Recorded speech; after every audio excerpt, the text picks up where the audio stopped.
দলটাই খেলবে আজ থেকে অনুষ্ঠেয় বাংলাদেশের বিপক্ষে সিরিজে। যে দলটায় যুক্তরাষ্ট্রের নিজস্ব বলে কিছু নেই, অন্তত বংশানুক্রমিক ধারায়, তবে নিয়ম মেনে নাগরিকত্ব সবার আছে।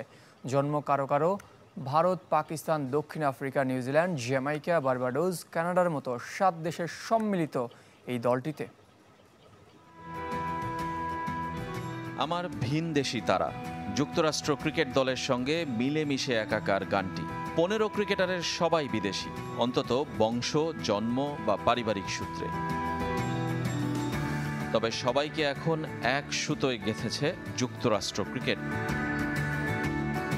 সবচেয়ে বেশি ভারতের 8 জন, পাকিস্তান, দক্ষিণ আফ্রিকার 2 জন করে, বার্বাডোস, জ্যামাইকা, কানাডার 1 জন। 5 জনের জন্ম সরাসরি ভারতে। অধিনায়ক মোনাক প্যাটেল গুজরাটে জন্ম নিলেও পরিবারের সাথে চলে এসেছেন যুক্তরাষ্ট্রে। খেলেছেন গুজরাট অনূর্ধ্ব 19 দলে। 2012 যুব বিশ্বকাপে ভারতকে প্রতিনিধিত্ব করা হারমিত সিং এখন পুরোপুরি আমেরিকান।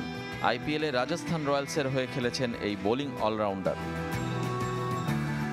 জেসি সিং অবশ্য মাত্র 3 বছর বয়স থেকেই আছেন যুক্তরাষ্ট্রে। 2015-তে আন্তর্জাতিক ক্রিকেটে অভিষেকের পর থেকে এই দলটাই তার। দিল্লি ডেয়ারডেভিলস, রয়্যাল চ্যালেঞ্জার্স বেঙ্গালুরুর পরিসংখ্যান খুঁজলে পাওয়া যাবে মিলিন্দ কুমারকে। যুক্তরাষ্ট্র দলে অভিষেক 2021 সালে। বাঁহাতি স্পিনার নিসর্গ প্যাটেল দলটির সবচেয়ে বয়সী ক্রিকেটার। 36 বছর বয়সেও তার দলে থাকার মূলে বল টার্ন করার ক্ষমতা। নশপ্রদীপ কেঞ্জিক আটলান্টায় জন্ম নিয়েও চেষ্টা করেছিলেন ভারতের হয়ে খেলতে। দিল্লির হয়ে খুব একটা কিছু করতে না পেরে স্থায়ী হয়েছেন যুক্তরাষ্ট্রে। লোকেশ রাহুলের সাথে একই সাথে 2010 যুব বিশ্বকাপ খেলেছিলেন সৌরভ নেত্রাভালকার। বাঁহাতি পেসার, পেশায় একজন সফটওয়্যার ইঞ্জিনিয়ার, কাজ করেন ওরাকলে। নীতিশ কুমার সরাসরি ভারতীয় নন, যদিও তার পূর্বপুরুষ সে দেশের।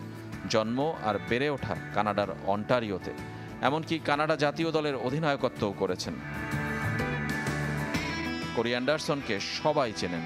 নিউজিল্যান্ডের হয়ে বিধ্বংসী সব ইনিংস খেলেছেন, কিন্তু এখন তিনি স্থায়ী যুক্তরাষ্ট্রে।